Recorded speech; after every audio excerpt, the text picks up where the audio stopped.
Em nosso estudo de hoje, é a lição 58 do livro Palavra da Vida Eterna, em honra da liberdade. Tende cuidado para que ninguém vos faça presa sua, por meio de filosofias e vãs sutilezas, segundo a tradição dos homens, conforme os rudimentos do mundo e não segundo Cristo. Paulo, na carta aos Colossenses, capítulo 2, versículo 8. Se alcançaste um raio de luz do Evangelho, avança na direção do Cristo, o Divino Libertador. Não julgues seja fácil semelhante viagem do Espírito. Encontrarás em caminho variados apelos à indisciplina e à estagnação. Serás surpreendido a cada passo pelos solistas da religião, pelos falsários da filosofia, pelos paranoicos da ciência e pelos dilapidadores da história, empavesados nas engenhosas criações mentais em que encarceram a própria vida, buscando atrelar-te o pensamento ao carro da argumentação falaciosa que se alcochetam famintos de louvor e de vassalagem, mutilando a revelação divina, desfigurando preceitos da verdade, abusando da inteligência ou fantasiando episódios furtados ao registro fiel do tempo, armam ciladas ou levantam castelos teóricos em que a sugestão menos digna te inclina à existência, à rebelião e ao pessimismo, à viciação e à inutilidade.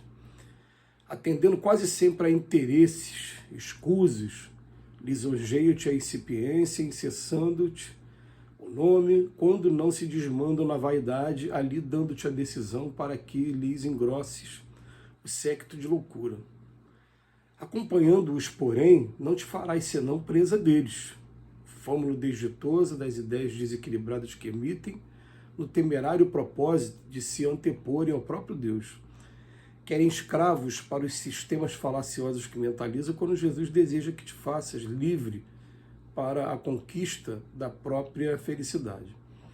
Acautela-te no trato com todos os que tudo te pedem no campo da independência espiritual, limitando-te a capacidade de sentir e pensar, empreender e construir, porquanto em nos fazendo tributários da falsa glória em que se encasulam, relegam-nos à existência a plano de subnível, quando Cristo de Deus, tudo nos dando em amor e sabedoria, nos ampliou a emoção e o conhecimento, a iniciativa e o trabalho, convertendo-nos em filhos emancipados da criação, para que tenhamos não apenas a vida, mas a vida santificada e abundante.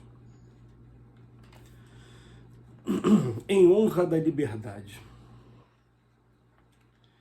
Jesus uma vez proferiu essa sentença, né? Conhecereis a verdade e a verdade vos libertará. E também proferiu uma sentença, né? Eu sou o caminho, a verdade e a vida. E essas duas sentenças, elas podem ter uma interpretação de caráter sectário, de caráter até mesmo egoístico ou presunçoso. Fala, peraí, eu sou o caminho, a verdade e a vida, então é o único caminho, é a única coisa boa que tem aqui nesse mundo. Isso faz até com que algumas pessoas, principalmente por conta da maneira como pregam o Cristo por aí, ainda colocam o Cristo ainda como um tirano das ideias particulares, então muita gente se afaste até, a pessoa pega aquela postura de não, eu não quero ninguém controlando o meu pensamento, eu não quero ninguém controlando a minha vida, né? E toma o caminho de ter uma liberdade de pensamento, que é o caminho mais correto que tem. Aí você pega uma lição de hoje, o que o Emmanuel vem falar para a gente? O Emmanuel vem falar para a gente, muito cuidado, não se deixem escravizar pelas ideias que estão por aí, né? Porque hoje a gente percebe isso com muito mais força, depois que acabou o monopólio da influenciação da imprensa.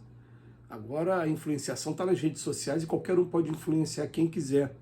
Um grupo pequeno começa a ficar fechado somente naquele teor daquelas mensagens ali que estão sendo passadas o tempo todo e está um influenciando o outro. E ele chama a atenção para a gente de que,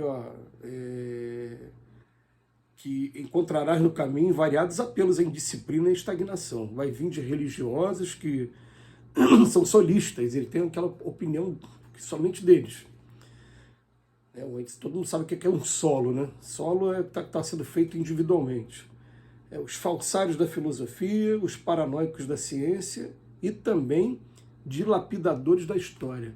Aliás, os meus amigos que são formados em história, né, quando a gente para conversar, é uma coisa muito interessante, é uma área muito interessante, porque a cada geração aparece algum historiador novo que, por algum motivo, ele ou chama a atenção ou é apontado nas universidades para que os alunos se guiem pela obra dele, e ele aparece, de certa maneira, reescrever a história. Muitas vezes apareceu um historiador novo que ele viu isso, que ele fala isso no livro dele. Tá, mas quem é que tem a pretensão hoje de trazer as várias faces da verdade da maneira mais fiel possível, sem ter presenciado? Eu falo para meus amigos professores de história, eu estou presenciando um fato, depois vejo a imprensa noticiar de maneira diversa da que eu interpretei, e o que vai ficar escrito vai ser o que a imprensa noticiou, que vai ficar gravado aí no povo. Então, quem é o historiador que tem essa pretensão, né? Mas aqui vem dizendo para a gente, né, que são muitos, ele usa até um termo bem interessante, ele fala os dilapidadores, estão dilapidando, acabando com a história. E ele vem chamar a atenção do seguinte: quando Jesus fala, eu sou o caminho, a verdade e a vida, gente, é porque ele está pegando única e exclusivamente o amor ao próximo, ele está pegando o respeito, ele está pregando o perdão, está pregando a indulgência. Por isso que ele fala que eu sou o caminho, a verdade e a vida. E isso, nesse ponto, a experiência mostra, mas cada um vai ter que tomar a iniciativa do seu passo individual. Ninguém vai dar o passo por você mesmo. Você começa a praticar isso e você vai ver que você vai ter uma maior aceitação dos seus amigos, dependendo do ciclo, né? A gente sabe que se a gente tiver um ciclo em que todos são brigões, se você perdoar, alguém vai te estranhar, você vai ser uma ovelha negra naquele ciclo. Mas, em compensação, você vai começar a experimentar uma felicidade que aquele grupo não experimenta, que eles ficam atordoados, atormentados o tempo todo pela mágoa, pelo ódio, que eles não conseguem perdoar. Então a gente vai perceber o seguinte, que Jesus trouxe um roteiro, que é aquele roteiro dentro da psicologia mais avançada, mais moderna que a gente puder imaginar, é aquela psicologia de libertação mesmo, aquela psicologia que vai fazer igual eu me tornar dono de si mesmo e não ficar escravizado a nenhum ponto de vista que seja contrário ao amor, que seja contrário, né, ao perdão, como vem falando. Porque a gente está vendo o seguinte, a gente está vendo uma fase em que muitos começaram a ser influenciados a atacar, desmoralizar, destruir aqueles que não pensam como ele. Aqui o Emmanuel, nessa lição de hoje, ele não fala especificamente do campo de influenciação política, até porque na época dele, esses livros, a grande maioria que foram escritos na década de 40, na década de 50, e na década de 50 a gente lembra muito bem ainda o regime de Getúlio Vargas, aquela transição toda, né, que estava acontecendo, a morte de Getúlio Vargas, absolutamente não se discutia o campo da política como acontece hoje. Mas ele vem chamar a atenção para a gente, né, de que a gente tem que tomar muito cuidado para não se tornar escravos de teorias, de coisas que vêm trazendo complicação para a gente o tempo todo e nos colocando em conflito o tempo todo. Querem escravos para os sistemas falaciosos que mentalizam, quando Jesus deseja que te faças livre para a conquista da própria felicidade. Jesus está pregando o tempo todo liberdade.